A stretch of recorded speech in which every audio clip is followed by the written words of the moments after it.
Assalamualaikum warahmatullahi wabarakatuh. Selamat pagi pemirsa, selamat pagi Mega. Bagaimana kabarmu hari ini? Hari ini cerah, ceria, apa kabar Angel? Sehat ya? Sehat ya, semoga Kamis manis. Banyak informasi-informasi yang juga manis dan informatif untuk pemirsa di rumah mengawali pagi ini. Tentunya bersama kami berdua, saya Angelika Deva Gau.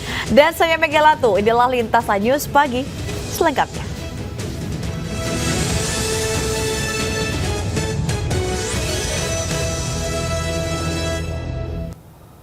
Kita awali informasi pagi hari ini, Satuan Reserse Kriminal Polres Jakarta Barat menggerebek sebuah apartemen di kawasan Grogol, Petamburan, Jakarta Barat. 7 pelaku judi online ditangkap, berikut barang bukti sejumlah CPU dan buku rekening bank.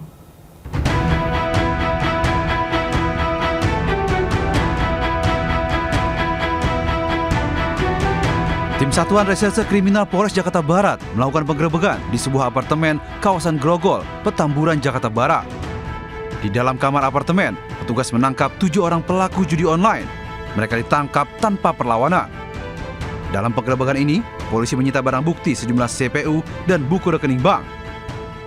Dari 7 orang pelaku, kita juga mengamankan barang bukti yang ada di TKP tersebut berupa CPU, handphone ataupun buku rekening yang ada kita amankan di dalam apartemen tersebut. Hingga kini, petugas masih melakukan pengembangan kasus judi online ini terkait kemungkinan adanya pelaku lain. Dari Jakarta, Miftahul Ghani melaporkan. 6 orang tersangka sindikat penipuan jasa pengiriman barang online berhasil ditangkap anggota Polsek Metro Penjaringan, Jakarta Utara. Dari tangan tersangka, polisi mengamankan mobil, faktur penjualan ratusan dus barang bukti hasil penipuan.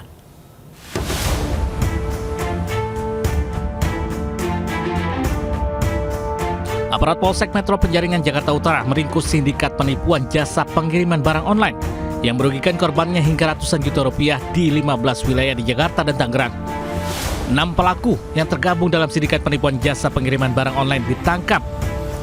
Dengan modal akun yang dibeli dari media sosial seharga Rp300.000, para pelaku menerima pesanan antar barang dari sejumlah customer. Barang yang seharusnya diantar ke penerima malah dibawa ke gudang mereka untuk dijual. Selain 6 pelaku, polisi menyita barang bukti mobil, data faktur penjualan dan ratusan dus barang senilai ratusan juta rupiah. Setelah barangnya diambil dari korban atau dari yang pemesan jasa pengiriman online, kemudian barang-barang itu tidak diantarkan ke tujuan, melainkan dipindahkan ke gudang penampungan yang ada di Kalideres. Kita temukan gudangnya di situ, terdapat banyak sekali barang-barang hasil penggelapan yang dilakukan di sana. Untuk mempertanggungjawabkan perbuatannya, ke-6 pelaku dijerat dengan pasal 378 KUHP dengan ancaman di atas 5 tahun penjara. Dari Jakarta, Sofyan Firdaus Ajis melaporkan. Pemirsa, aksi unjuk rasa puluhan mahasiswa yang tergabung dalam Pergerakan Mahasiswa Islam Indonesia atau PMII Kota Bekasi, Jawa Barat di depan kantor Wali Kota Bekasi pada Rabu siang berakhir ricuh. Aksi saling dorong dan pukul antara mahasiswa dan aparat kepolisian dan Satpol PP ini tidak terhindarkan. Masa mendesak penjabat Wali Kota Bekasi untuk membenahi sejumlah satuan kerja perangkat daerah yang dinilai bobrok dalam pelayanan kepada masyarakat. Satu komando, tenang sahabat-sahabat. Komando ada di atas sahabat-sahabat. Komando ada di atas. Jangan Aksi unjuk rasa puluhan mahasiswa yang tergabung dalam Pergerakan Mahasiswa Islam Indonesia PMII Kota Bekasi berlangsung ricuh di depan kantor Wali Kota Bekasi di Jalan Jenderal Ahmad Yani, Bekasi Selatan, Kota Bekasi, Jawa Barat. Bahkan para mahasiswa terlibat baku hantam dengan polisi. Mereka tidak terima rekannya diamankan petugas. Para pengunjuk rasa pun memaksa masuk ke dalam gedung Pemkot Bekasi hingga merusak pintu masuk. Dalam aksinya, mahasiswa menuntut agar penjabat atau PJ Wali Kota Bekasi untuk membenahi sejumlah satuan kerja perangkat daerah atau SKPD yang dinilai buruk dalam melakukan pelayanan kepada masyarakat. Bahkan di salah satu SKPD, sejumlah oknum petugas diduga melakukan pungli di jalan kepada sejumlah pengemudi truk yang melintas. dalam 12 SKPD itu selain dia gagal dalam menjalankan pemerintahannya, sistemnya, kinerjanya, ada beberapa SKPD yang melakukan indikasi kasus korupsi. Jika tuntutannya tidak dipenuhi, mahasiswa meminta PJ Wali Kota Bekasi segera mengundurkan diri dari jabatannya dan mengancam akan turun kembali ke jalan dengan massa yang lebih besar. Dari Bekasi, Jawa Barat, Rahmat Hidayat melaporkan. Pemirsa, kebakaran hebat melalap truk tronton pengangkut ribuan kardus mie kemasan cup di Jalan Raya Bojonegoro, Jawa Timur. Kejadian tersebut diduga akibat korsleting listrik bagian mesin.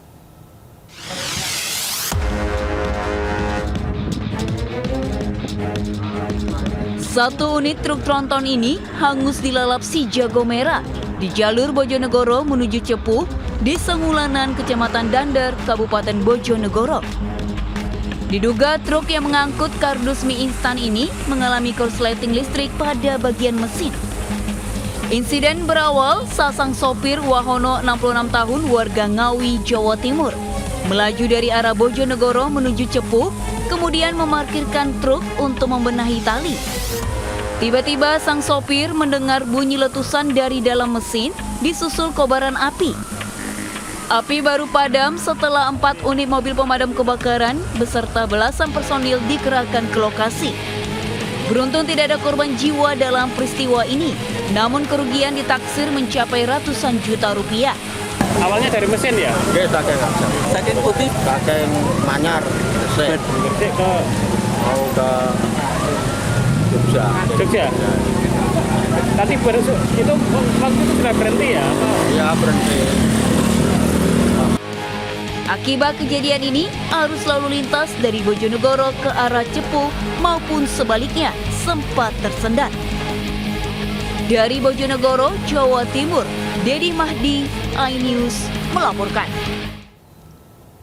Pemirsa, seorang buruh pabrik tewas dibunuh di Kecamatan Beji, Kabupaten Pasuruan, Jawa Timur. 2 pelakunya langsung diamankan warga sebelum diserahkan ke polisi.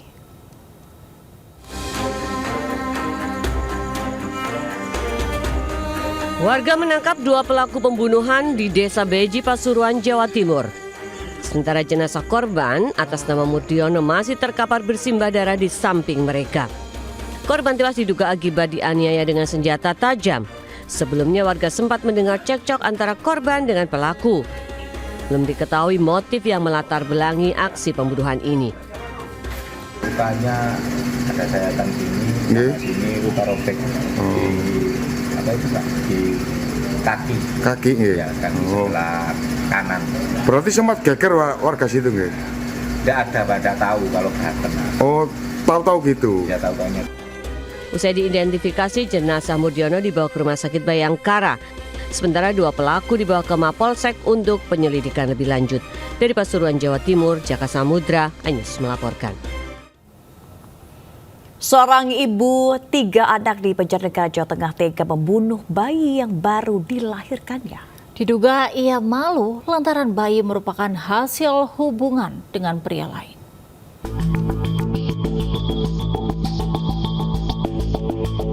Polisi menangkap seorang wanita berinisial T, 41 tahun, yang tega membunuh bayi yang baru dilahirkannya di Banjarnegara, Jawa Tengah. Aksi tersangka terungkap setelah adanya laporan masyarakat yang curiga bayi meninggal secara tidak wajar. Sementara hasil otopsi ditemukan tanda kekerasan fisik yang mengindikasi bayi berjenis kelamin perempuan dengan berat 3 kg tersebut meninggal bukan karena keguguran, melainkan dibunuh. Peristiwa terjadi pada 12 April 2024 lalu di rumah tersangka di Kecamatan Punggelan, Banjarnegara, Jawa Tengah. Setelah melahirkan seorang diri, bayi kemudian dibekap dan dimasukkan dalam ember berisi air. Setelah memastikan bayi sudah tak bernyawa, pelaku membungkus bayi dengan plastik dan sarung.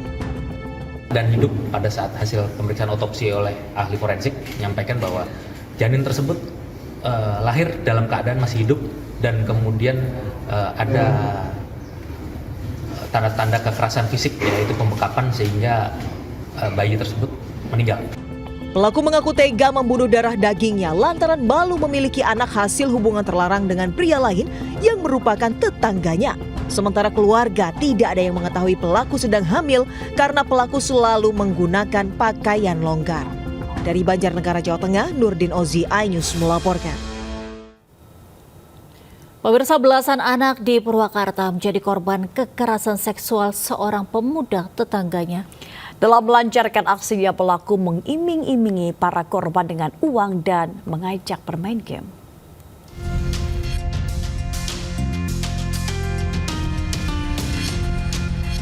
Belasan anak laki-laki di desa dan kecamatan Campaka, Purwakarta, Jawa Barat menjadi korban kekerasan seksual seorang pria berinisial AD 32 tahun. Total sementara ada 11 korban yang usianya di bawah 10 tahun. Menurut keterangan korban, aksi bejat pelaku ternyata sudah terjadi sejak 5 tahun terakhir dengan modus mengajak korban bermain game dan memberikan sejumlah uang.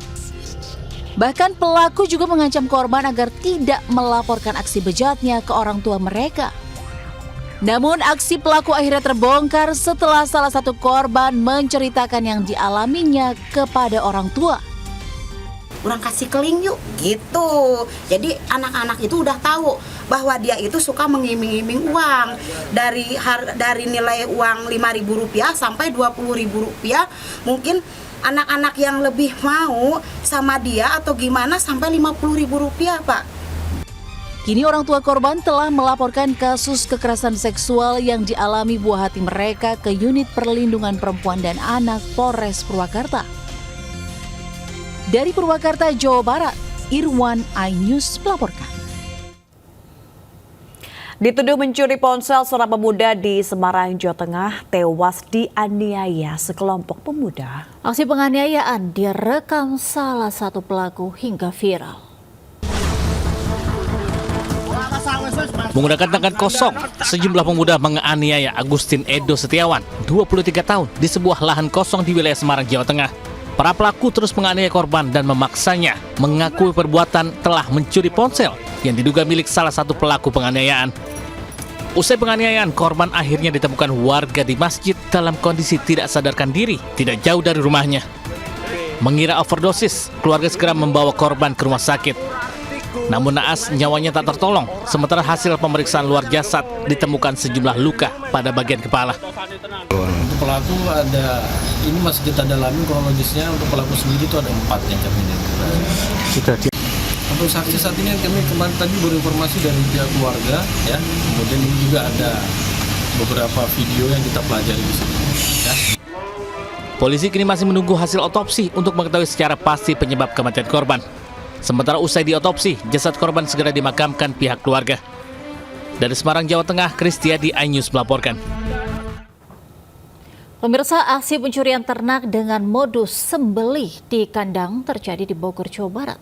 Ya, kali ini pelaku mencuri 7 ekor kambing milik warga Tenjo dan meninggalkan organ jeroannya di kandang.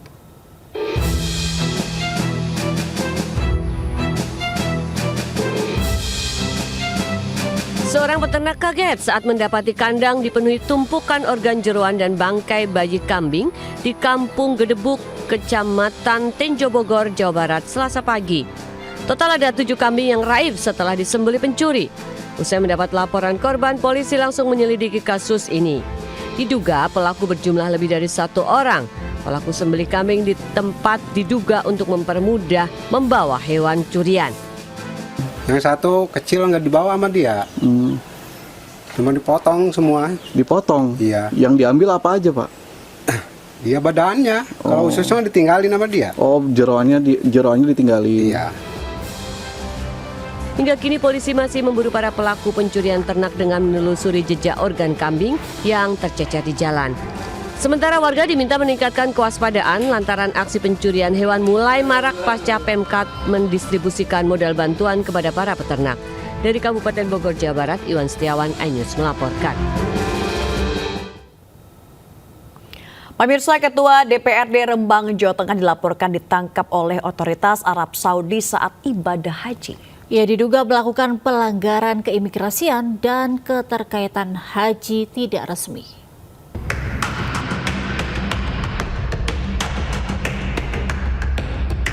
Beginilah suasana ruangan Ketua DPRD Rembang, Supadi, Rabu siang. Pintu ruangan tertutup rapat. Supadi mengajukan cuti haji antara tanggal 31 Mei sampai dengan 25 Juni 2024. Seharusnya ia sudah aktif kembali pada tanggal 26 Juni 2024. Namun sejak tanggal 9 Juni lalu, pihak DPRD Rembang sudah putus komunikasi dengan Supadi. Muncul informasi Supadi ditahan oleh otoritas Arab Saudi karena diduga melanggar keimigrasian dan visa haji tidak resmi. Hal itu menyusul upaya pemerintah Arab Saudi memperketat pengawasan dan mengintensifkan razia jamaah haji yang menggunakan visa ziarah atau visa umroh. Namun dugaan tersebut masih ditelusuri oleh pihak DPRD Rembang. Jadi sejak tanggal 25 Juni harusnya sudah selesai cuti, sehingga tanggal 26 diharapkan sudah aktif kembali, namun sampai hari ini belum aktif, dan kami juga belum menerima informasi resmi baik dari provinsi maupun dari Kemendagri. Namun di pihak kami saat ini masih berusaha untuk mencari informasi resmi tersebut agar bisa disampaikan ke kita. Hasil koordinasi dengan Kementerian Luar Negeri, pihak Konsulat Jenderal Konjen di Jeddah, Arab Saudi, telah melakukan pendampingan terhadap sekelompok orang warga negara Indonesia yang ditahan termasuk Supadi. Pihak Kementerian Agama Kabupaten Rembang memastikan Supadi bukan jemaah haji reguler tahun ini, sehingga tidak mengetahui keberadaan yang bersangkutan. Dari Rembang, Jawa Tengah, Musyafa iNews melaporkan. Kita ke informasi selanjutnya. Berniat liburan di Pantai Parangtritis, Bantul, Yogyakarta, 5 orang wisatawan asal Depok, Jawa Barat terseret ombak saat mandi di area pantai yang berbahaya. 3 orang berhasil diselamatkan oleh tim SAR, sedangkan 2 orang lainnya dinyatakan meninggal dunia di rumah sakit.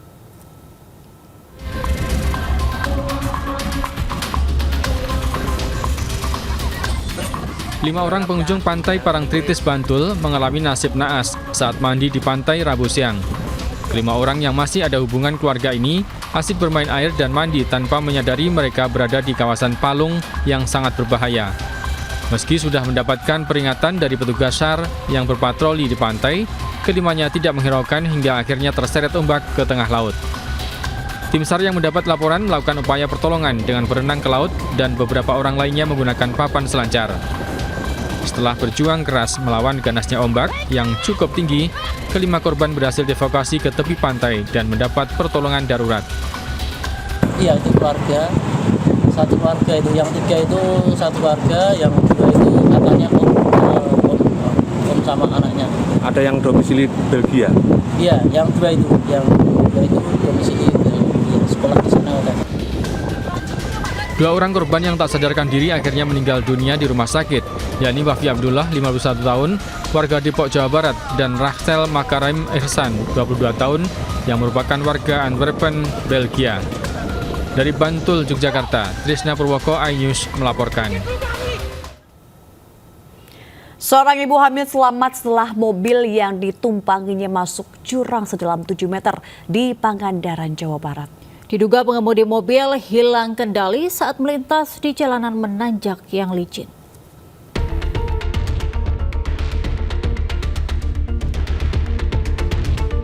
Warga berusaha menyelamatkan seorang ibu hamil dari mobil yang masuk jurang sedalam 7 meter di Jalan Raya Nasional Pangandaran Banjar, Kecamatan Kalipucang, Pangandaran, Jawa Barat. Usai dievakuasi, ia dibawa ke Rumah Sakit Pandega. Sementara kondisi mobil rusak parah. Mobil ini sebelumnya dalam perjalanan usai berwisata di Pantai Pangandaran. Namun di jalan menanjak yang licin, sopir tiba-tiba hilang kendali. Jalan kayak licin gitu, bannya anjlok ke kiri, terus banting setir ke kanan, mobil nyelip ke gas, terjun langsung. Berarti dalam mobil itu ada berapa penumpang? 3. Evakuasi kendaraan sempat membuat lalin macet karena banyak pengguna jalan yang penasaran dan memperlambat laju kendaraan mereka. Dari Pangandaran, Jawa Barat, Irfan Ramdiansyah, iNews melaporkan. Pemirsa, seorang pengendara motor nyaris hanyut terseret air bah di Jalan Raya Nasional di Serang, Banten. Banjir terjadi akibat buruknya sistem drainase dan aktivitas pertambangan perbukitan.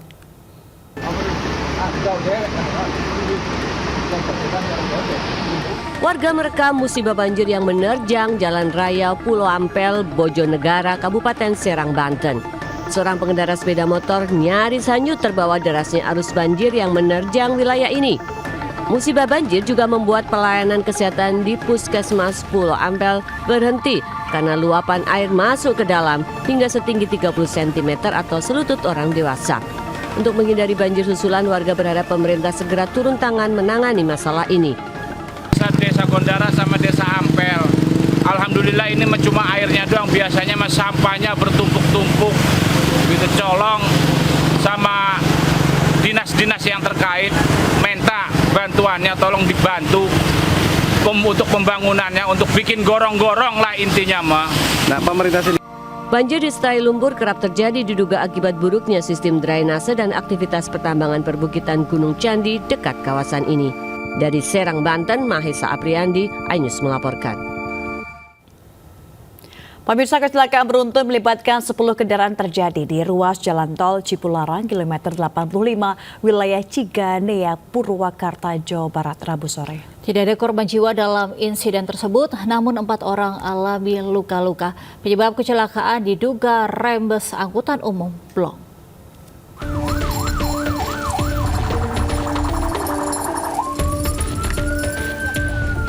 Inilah kecelakaan beruntun di ruas tol Cipularang kilometer 85B arah Bandung menuju Jakarta, wilayah Ciganea, Purwakarta, Jawa Barat, Rabu sore.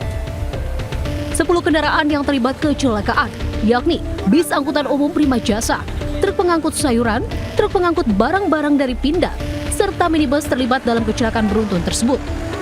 Akibatnya, 10 kendaraan ini alami kerusakan parah, sementara 4 orang alami luka-luka merupakan sopir, kernet truk, dan penumpang bis, bahkan kernet truk pengangkut sayuran terjepit bagian depan truk dan sulit dievakuasi.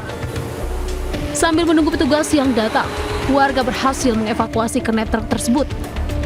Dari keterangan saksi penumpang bis jurusan Lebak Bulus, Bandung ini, diduga bis mengalami remblong ditambah titik lokasi jalan menurun. Bis oleng hingga sopir tak dapat mengendalikan laju bis, hingga tabrakan pun tak terhindarkan yang melibatkan 10 kendaraan. Masuk ke Pegunungan dari lewat jembatan ya, ini bus sudah oleng. Yang keduanya itu nabrak yang bis, yang truk buat baju sayuran. Terus itu udah, ya udah.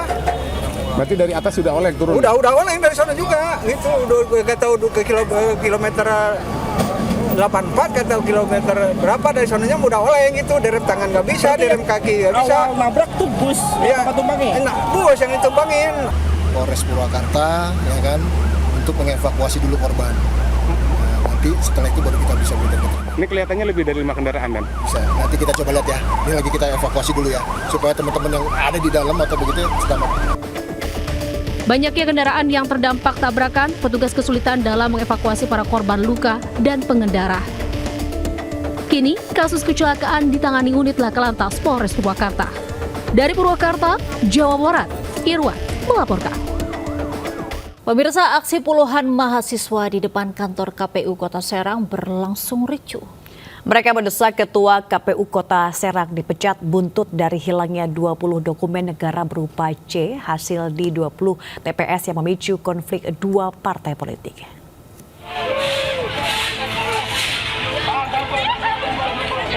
Puluhan mahasiswa menggeruduk kantor KPU Kota Serang untuk menuntut KPU Kota Serang bertanggung jawab atas hilangnya dokumen negara berupa 20 C hasil di Kecamatan Taktakan, Kota Serang. Diduga berkas tersebut dihilangkan pihak penyelenggara pemilu di Kota Serang sehingga tidak bisa disandingkan dengan D hasil sebagaimana perintah Mahkamah Konstitusi atas perolehan suara caleg DPR RI Dapil Banten II dari PDI Perjuangan Sarifah Ainun Jariah. Dalam aksi sempat terjadi kericuhan ketika mahasiswa mencoba merobohkan gerbang kantor KPU Serang. Aksi mahasiswa tersebut dihalau anggota polisi yang berjaga. Dan kita juga kepengen pemilu ini bersih dari kecurangan gitu ya. Yang terakhir sih pecat KPU Kota Serang. Enggak, teman-teman lihat kinerja Bawaslu seperti apa gitu? Ya jelas tidak becus gitu. Meskipun KPU Kota Serang telah melakukan proses penyandingan dokumen C hasil 20 di TPS yang hilang dengan menghitung ulang perolehan suara caleg DPR RI, Dapil Banten 2 Saripah Ainun Jariah dari PDI Perjuangan dan Nureni dari Partai Demokrat di 20 TPS, namun hasilnya belum terlihat. Dari Serang, Banten, Mahesa Prandi melaporkan. Pemirsa, proses pencarian dan evakuasi korban longsor tambang emas di Kecamatan Suwawa Timur masih dilakukan. Sejumlah keluarga korban masih menunggu kabar atas hilangnya keluarga mereka. Sementara tim gabungan kembali diturunkan ke lokasi longsor tambang yang ada di Desa Tulabolo Timur.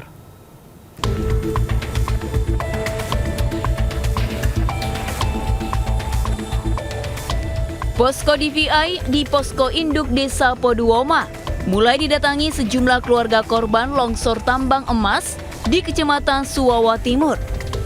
Keluarga dan kerabat masih menanti kabar para penambang yang belum ditemukan. Dipenuhi rasa cemas menanti kabar dari para penambang emas yang menjadi korban longsor. Sejumlah anggota keluarga korban mendatangi posko. Salah seorang keluarga korban datang ke posko induk berharap mendapatkan kabar tentang kakak kandungnya beserta istrinya di lokasi titik bor 19 tambang emas Desa Tulabolo Timur yang masih dalam pencarian. Setiap penemuan korban langsung dicatat dalam posko untuk memudahkan proses identifikasi korban. Hingga Rabu siang, 23 jasad berhasil ditemukan. 22 jasad korban sudah diambil keluarga, sementara 1 orang belum teridentifikasi. Sementara 50 anggota tim gabungan pencarian dan evakuasi kembali diturunkan ke lokasi longsor untuk mempercepat proses pencarian. Naik ke lokasi supaya dari pihak keluarga cepat mencari dan DP korban mayat. Karena kasihan orang tua so ada DP nafsu mau makan kurang mana. Seperti diketahui, akibat longsor di areal tambang emas rakyat di Suwawa Timur, Kabupaten Bone Bolango, Gorontalo, ratusan warga menjadi korban dan masih dalam pencarian tim gabungan. Dari Bone Bolango, Gorontalo, Nur Faizi Lahasan, iNews melaporkan. Pemirsa, kuasa hukum dan keluarga 6 terpidana kasus Vina melaporkan Aib dan Dede, saksi kunci pada 8 tahun silam ke Bareskrim Polri Jakarta dengan dugaan kesaksian palsu. Kuasa hukum 6 terpidana kasus Vina di Cirebon bersama para keluarga terpidana dan Dedi Mulyadi melaporkan Aib dan Dede ke Bareskrim Polri terkait pelanggaran pasal 242 KUHP tentang keterangan palsu pada 2016 silam. Aib dan Dede diduga memberikan keterangan yang tidak benar menyebabkan ke-8 orang diadili dan 7 diantaranya masih mendekam di penjara. Tim kuasa juga membawa sejumlah bukti fisik dan digital. Bukti fisik berupa putusan Pengadilan Negeri Cirebon hingga surat kuasa kesaksian para terpidana saat ditemui kuasa hukumnya di tahanan. Melalui kuasa hukum terpidana, pihak keluarga meminta para terpidana bebas tanpa menghakimi institusi Polri yang bekerja menangani kasus ini.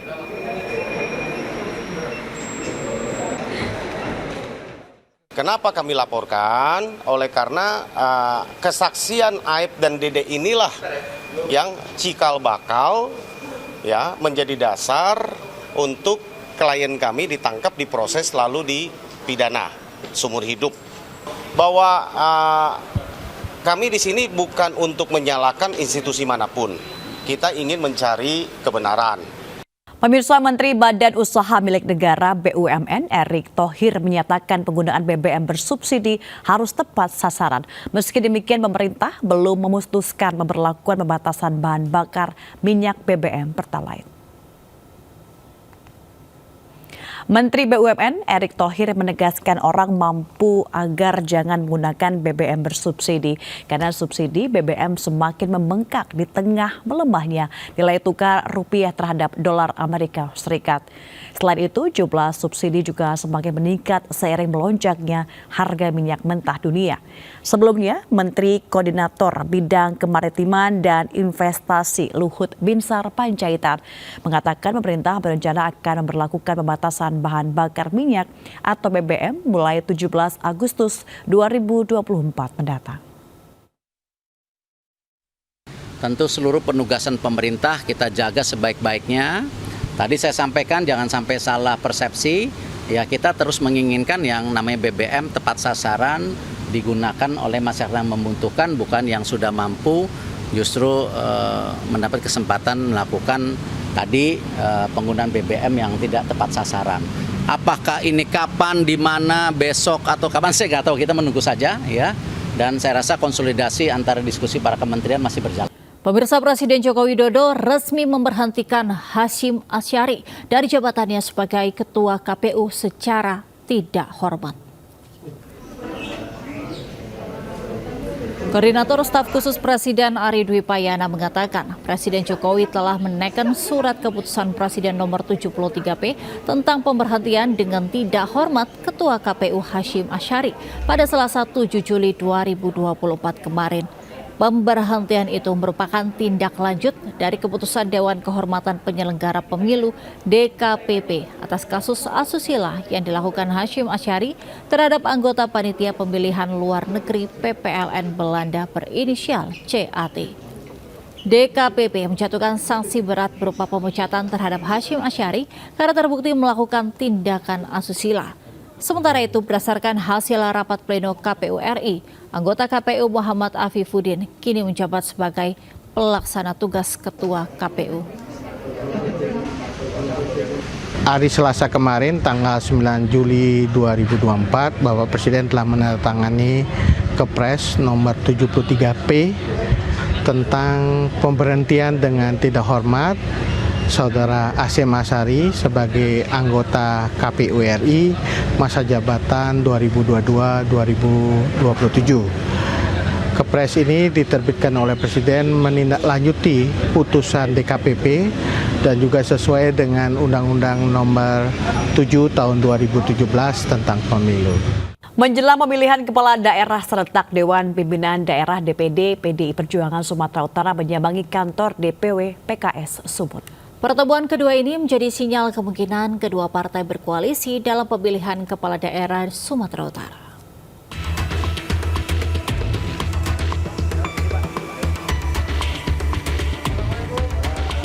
Ketua DPD PDI Perjuangan Sumatera Utara Rapidin Simbolon bersama Sekretaris DPD Sutarto beserta seluruh jajaran pengurus mendatangi kantor DPW PKS Sumatera Utara di Jalan Kenangaraya, Medan, Sumatera Utara Rabu siang.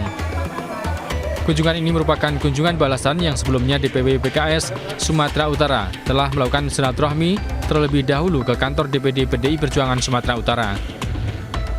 Dalam pertemuan yang berlangsung hangat selama lebih dari 1 jam ini, kedua pihak membahas sejumlah isu termasuk pembahasan terkait pemilihan gubernur November mendatang. Diketahui, PDI dan PKS merupakan dua partai besar yang belum menentukan siapa calon gubernur yang akan diusung pada Pilgub Sumatera Utara mendatang. Namun sejumlah nama telah mengerucut, diantaranya mantan Gubernur Sumatera Utara Edi Rahmayadi yang berpotensi besar diusung oleh PKS, serta kader PDI Perjuangan sendiri Nixon Nababan. Sebenarnya kebersamaan itu kita ingin bangun bukan saja nanti di provinsi, tetapi juga sampai ke kabupaten kota. Ini masih dalam proses. Kita akan mengerucutkan. Nah, soal nanti siapa yang menjadi keputusan oleh DPP, tentu kami kader-kader di bawah ini all out, artinya tegak lurus. Diketahui PDI Perjuangan Sumatera Utara memiliki 21 kursi di DPRD Provinsi dan bisa mengusung sendiri calonnya pada pemilihan Gubernur Sumatera Utara mendatang. Namun sinyal menunjukkan PDI Perjuangan akan berkoalisi untuk melawan menantu Presiden Jokowi, Bobi Nasution, yang didukung Gerindra, Golkar, Nasdem, PAN, Demokrat, P3, dan terakhir PKB. Dari Medan, Sumatera Utara, Ahmad Ridwan Nasution, iNews melaporkan. Pemirsa, pengurus besar Nahdlatul Ulama PBNU mendukung langkah DPR RI yang membentuk panitia khusus pansus angket penyelenggara ibadah haji 2024 sebagai perbaikan untuk pelaksanaan haji ke depan. Sementara Menteri Agama siap mengikuti agenda pansus haji karena telah dijamin konstitusi.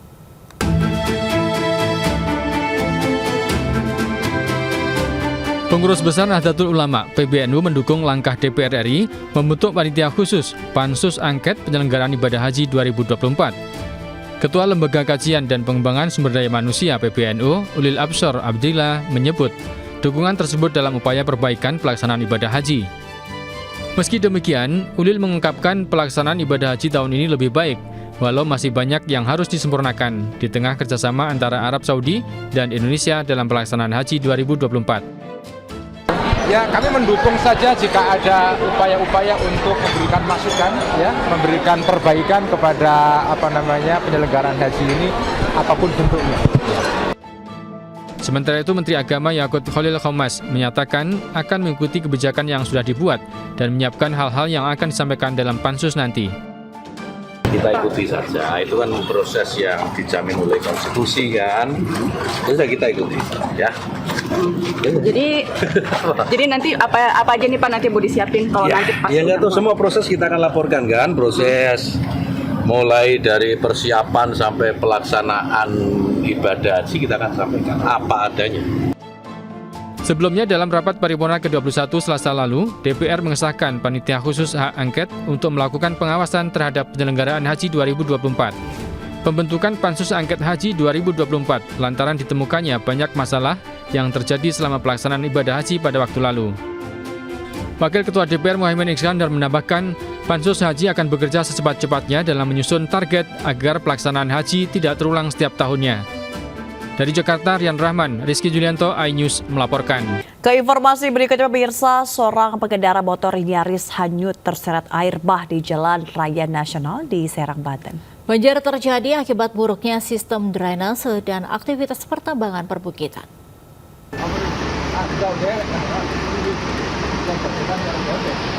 Warga merekam musibah banjir yang menerjang Jalan Raya Pulau Ampel, Bojonegara, Kabupaten Serang, Banten.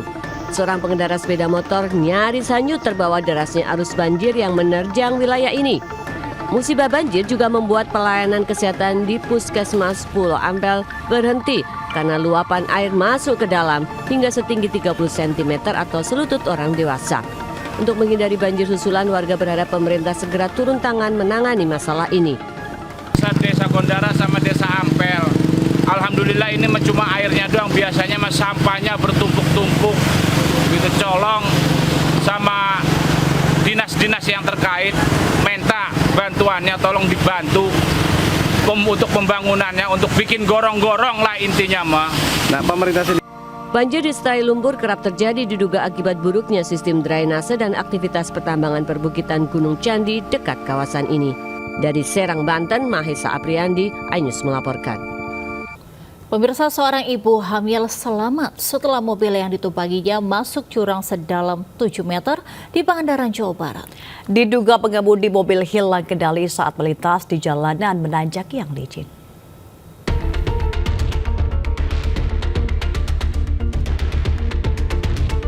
Warga berusaha menyelamatkan seorang ibu hamil dari mobil yang masuk jurang sedalam 7 meter di Jalan Raya Nasional Pangandaran Banjar, Kecamatan Kalipucang, Pangandaran, Jawa Barat. Usai dievakuasi, ia dibawa ke Rumah Sakit Pandega. Sementara kondisi mobil rusak parah. Mobil ini sebelumnya dalam perjalanan, usai berwisata di pantai Pangandaran.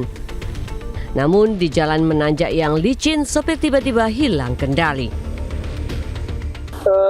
Jalan kayak licin gitu, bannya anjlok ke kiri, terus banting setir ke kanan, mobil nyelip ke gas, terjun langsung.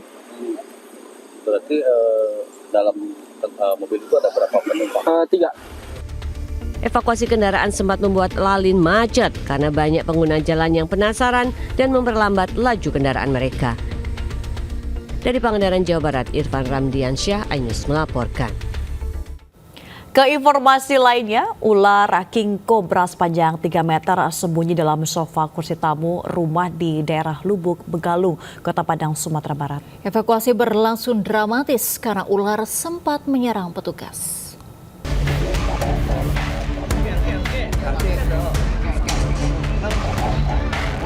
5 petugas damkar dan anggota komunitas pecinta reptil berusaha mengevakuasi ular king cobra sepanjang 3 meter yang sembunyi dalam sofa kursi tamu di Kampung Jua, Kecamatan Lubuk, Kota Padang. Pemilik rumah yang mengetahui keberadaan ular mengaku sangat takut karena ular jenis king cobra sangat berbisa.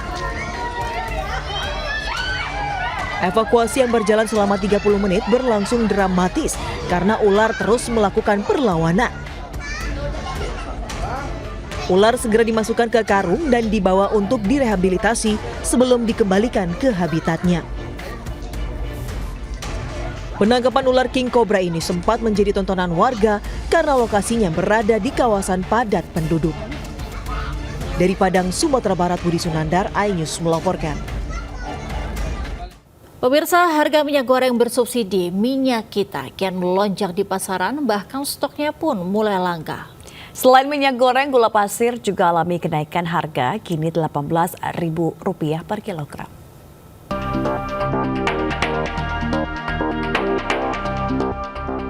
Sejumlah sembako di pasar tradisional di Jakarta mengalami kenaikan harga. Seperti harga minyak goreng subsidi dari Rp14.000 per liter naik menjadi Rp17.000 per liternya. Selain harganya naik, stok minyak goreng subsidi ini tergolong langka. Selain minyak goreng, harga gula pasir juga naik dari Rp15.000 per kilogram menjadi Rp18.000 per kilogramnya. Kenaikan sejumlah sembako ini pun dikeluhkan pembeli maupun pedagang.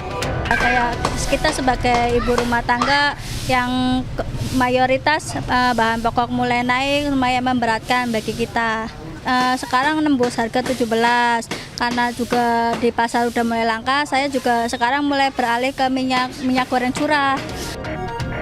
Tidak hanya komoditas minyak dan gula pasir, daging sapi juga mulai merangkak naik dari Rp130.000 menjadi Rp140.000 per kilogram. Dari Jakarta, Elsia Casey, Wildan Aulia, iNews melaporkan. Pemirsa, MNC TV raih penghargaan Lomba Karya Jurnalistik Kasau Award 2024 yang diselenggarakan TNI Angkatan Udara. Ya, dalam kategori Feature News TV, MNC TV sabet juara 3.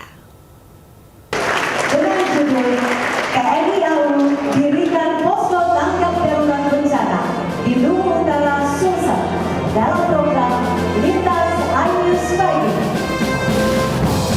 MNC TV berhasil menyambut penghargaan dalam Lomba Karya Jurnalistik Kasau Awards 2024 yang bertemakan TNI AU yang ampuh, adaptif, modern, profesional, unggul, dan humanis.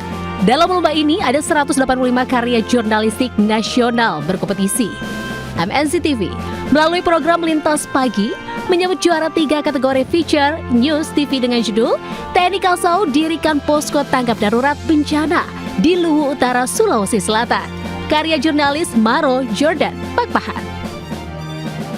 Liputan MNC TV ini mengangkat kisah kesibukan anggota Pos Komando Satuan Tugas Udara Posko Satgasut menggunakan heli Karakal H225M menembus daerah terisolir demi mengevakuasi korban banjir bandang dan tanah longsor. Melalui ajang ini, diharapkan para jurnalis memberikan kontribusi positif mempublikasikan peran dan kinerja TNI Angkatan Udara kepada masyarakat. Memberikan apresiasi kepada rekan-rekan jurnalis yang berkontribusi untuk memberikan informasi kepada publik, khususnya untuk TNI Angkatan Udara. Kasau Awards 2024 merupakan kompetisi jurnalistik ke-6 yang digelar TNI Angkatan Udara dan selalu diikuti ratusan karya terbaik setiap tahunnya. Dari Jakarta, Rizky Ihwal, Irian Syah Wahyudi melaporkan. Ya, Mega dan juga pemirsa, liburan sekolah masih belum usai. Nah, kita bisa nih ajak keluarga untuk berwisata air di Kabupaten Tangerang, Banten. Betul sekali, Angel dan juga pemirsa. Di tempat tersebut ini dengan harga yang terjangkau, pengunjung bisa mencoba wahana arus ombak hingga perosotan bumerang yang memacu adrenalin.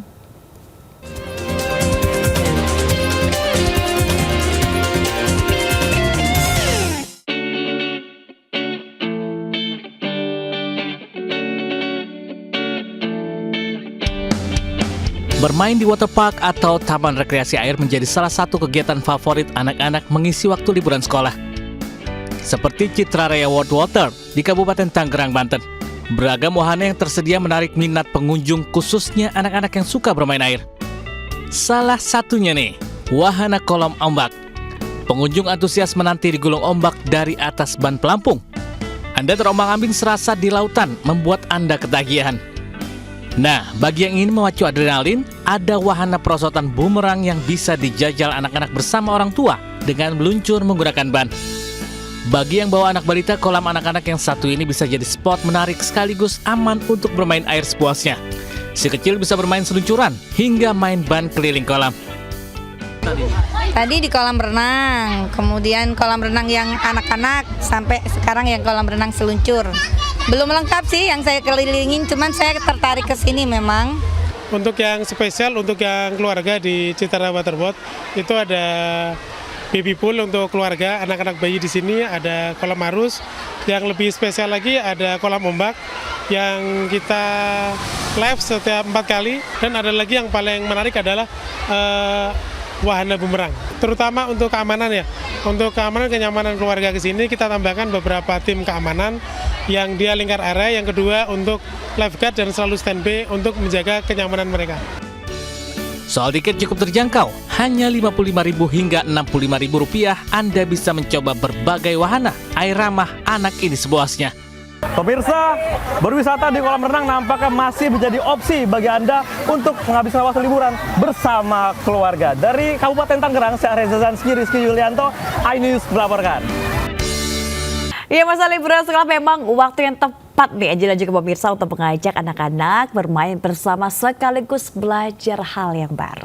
Nah, di Lido Lake Resort by MNC Hotel, liburan sekolah diisi dengan kegiatan seru dan edukatif, yaitu lomba menghias kue dan pengenalan pemadam kebakaran.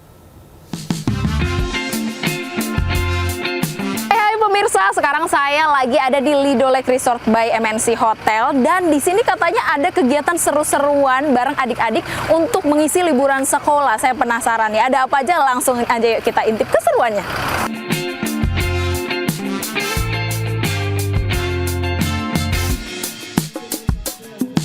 Hari ini saya berkesempatan untuk ikut dan menyaksikan langsung lomba menghias cupcake bagi anak-anak usia mulai 4 tahun menggunakan buah-buahan dan krim warna-warni.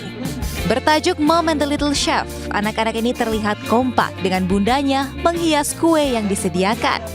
Gimana, udah selesai? Happy nggak? Happy, optimis menang nggak? Mau menang ya? Oke, semangat ya! Lomba menghias kue menjadi salah satu kegiatan edukatif yang seru untuk mengisi liburan sekolah anak-anak.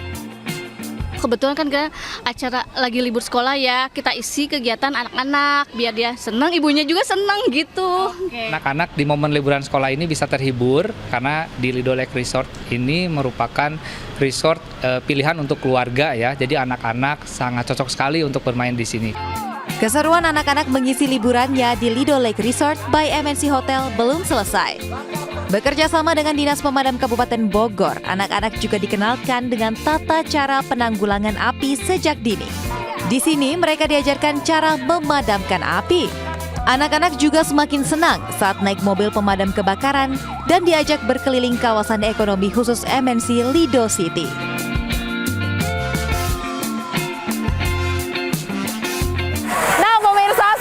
Tadi saya jadi little chef, sekarang saya ikut jadi firefighter atau pemadam kebakaran bersama keseruan adik-adik di sini. Dan ini cocok banget ya untuk mengisi liburan anak-anak di MNC Lido Lake Resort. Dari Bogor, Jawa Barat, Dian Cahyani bersama juru kamera Novan Dwi melaporkan. Dadah! Ya, pemirsa dan juga Mega, nampaknya mengisi liburan sekolah dengan main di pantai ini sudah biasa ya. Tapi ada yang lebih istimewa dari sekedar menikmati main air dan indahnya suasana pantai. Apa itu, Mega? Betul, nah kali ini aja juga pemirsa, anak-anak di Provinsi Kepulauan Bangka Belitung diajak berburu kepiting laut. Ini seru banget nih ya. Atau rajungan di pantai dan mengolahnya menjadi sajian yang lezat dan bergizi hanya dengan bahan-bahan sederhana. Penasaran kan seperti apa keseruannya? Berikut liputannya.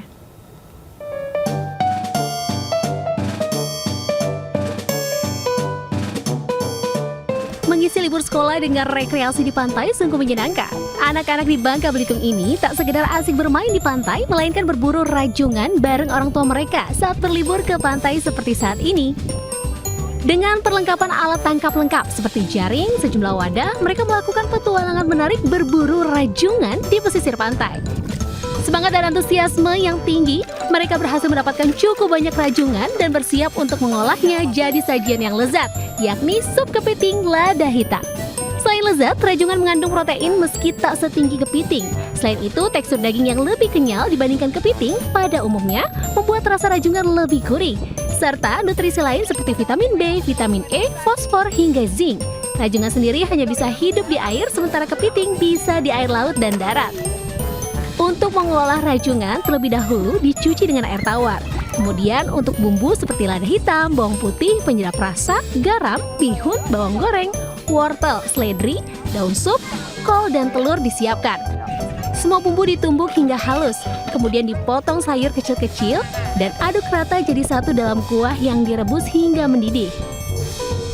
Baru masukkan kepiting dengan waktu kurang lebih 10 hingga 15 menit saja. Setelah matang, angkat dan sup kepiting lada hitam siap dihidangkan. Di kepiting. Terus diapain gitu? Dimasak. Dimasak apa? Dimasak sop. Nah, gimana rasanya? Enak banget. Musim libur panjang anak sekolah, kami biasanya ke pantai itu cuma mandi-mandi aja. Tapi kali ini kita nggak, selain mandi kita juga mencari apa itu Bun namanya? Mencari kepiting. Kami olah nih, jadi masakan. Kita tadi mencoba membuat sup kepiting. Bahannya juga nggak terlalu sulit ya Bun ya. Yang ada di dapur rumah kita seperti wortel, kol. Jadi mengolahnya juga mudah dan ternyata anak-anak cocok sekali. Nah, ya pada suka. Rasa yang nikmat menggugah selera, mampu memberikan sensasi liburan sederhana yang membahagiakan. Dari Pangkal Pinang, Bangka Belitung, Haryanto melaporkan. Keinformasi berikutnya, pemirsa, aksi copet yang diamankan pengunjung di sebuah mal kawasan Penuin, Batam, Kepulauan Riau viral di media sosial. Pelaku yang mengaku mencopet karena ingin memiliki handphone ini terancam hukuman 5 tahun penjara.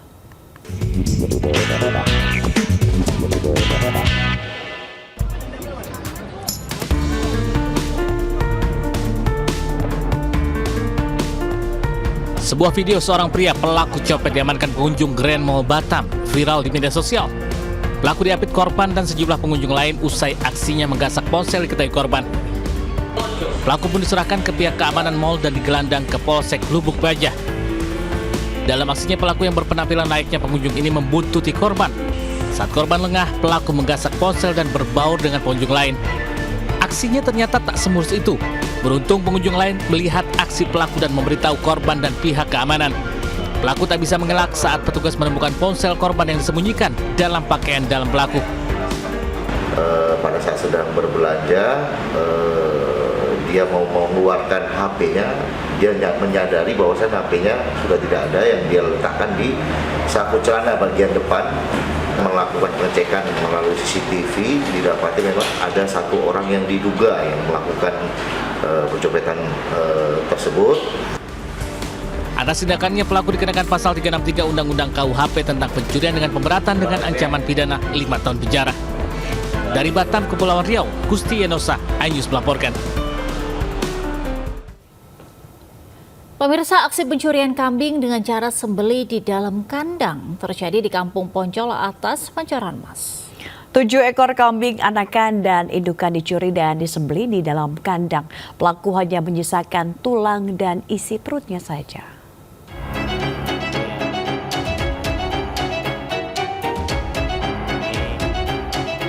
Aksi pencurian kambing dengan cara sembelih di dalam kandang marak lagi terjadi. Pasalnya, kurang dari 1 pekan terakhir, aksi pencurian kambing dengan modus yang sama sudah 2 kali terjadi di Kota Depok. Usai melancarkan aksinya, para pelaku selalu meninggalkan isi perut kambing. Pemilik kambing menyebut dari rekaman CCTV yang terpasang tak jauh dari kandang kambing, para pelaku datang berjumlah 4 orang menggunakan 2 motor. Kurang dari 15 menit, pelaku berhasil membawa 7 ekor kambing yang dicuri dengan cara sembelih di kandang. Itu kejadian hitungannya dari masuk itu jam 3:06 sampai jam 3:18. Jadi ya hitungannya nggak ada 15 menit juga nggak ada. Artinya kurang dari 15 menit pelaku berhasil membawa 7 ekor itu, Pak? Semuanya dipotong, Pak? Dipotong sini semua. Kalau yang biang yang ada anaknya mah di dalam dipotong. Berarti yang masuk ke kandang itu 2 orang? 2 orang. Dari total 8 ekor kambing yang ada di dalam kandang, kini hanya tersisa 1 ekor kambing milik korban. Akibat dari peristiwa ini, korban mengalami kerugian hingga lebih dari 15 juta rupiah. Dari Depok, Jawa Barat, Yung Rizky Anyus melaporkan. Pemirsa, lanjutan Liga Futsal Profesional 2023-2024 di Nambo Sport Center, Kota Tangerang, Banten. Pada hari kedua mempertemukan 4 pertandingan dari tim futsal kategori putra.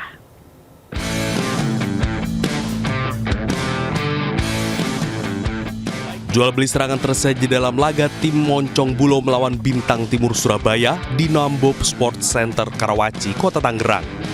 Namun Dewi Fortuna masih berada di pihak Bintang Timur Surabaya yang menyudahi perlawanan Moncong Bulo dengan skor 3-1.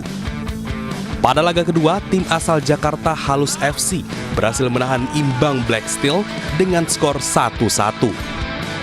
Pertandingan seru juga tersaji di laga ketiga antara Pendekar United melawan Unggul FC. Kedua tim tampil sama kuat dan harus rela berbagi poin setelah hanya mampu imbang dengan skor 3-3. Di laga terakhir, tim futsal putra Favage Banua FC melawan Giga FC.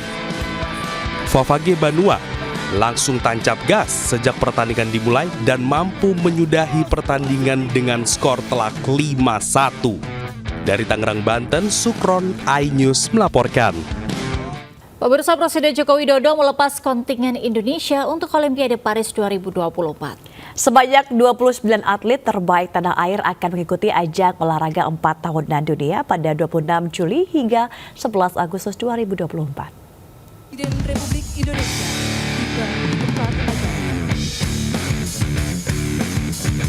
Presiden Republik Indonesia Joko Widodo memberikan pesan khusus kepada para atlet untuk tetap semangat, berjuang, agar bendera merah putih bisa berkibar di ajang olahraga terbesar dunia tersebut. Meskipun tidak mudah dan akan tampil di ajang dunia yang sangat bergengsi dengan lawan-lawan tangguh kelas dunia.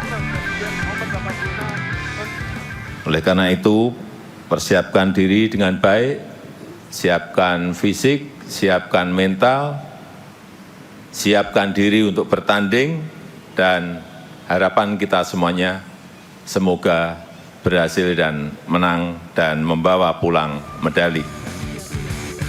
Olimpiade Paris 2024 akan diselenggarakan di kota Paris, Prancis pada 26 Juli hingga 11 Agustus 2024 mendatang. Kontingen Indonesia diperkuat 86 orang, terdiri dari 29 atlet dari 12 cabang olahraga, 16 atlet putra, dan 13 putri. Mereka akan didampingi 20 pelatih, 9 official, dan 28 headquarter CDF yang terdiri dari tenaga pendukung medis, sport performance, dan juga media. 29 atlet Indonesia yang lolos ke Olimpiade Paris 2024 ini merupakan jumlah terbanyak dalam 20 tahun terakhir sejak keikutsertaan Indonesia di Olimpiade Athena 2004. Di Jakarta, Tim Liputan iNews melaporkan.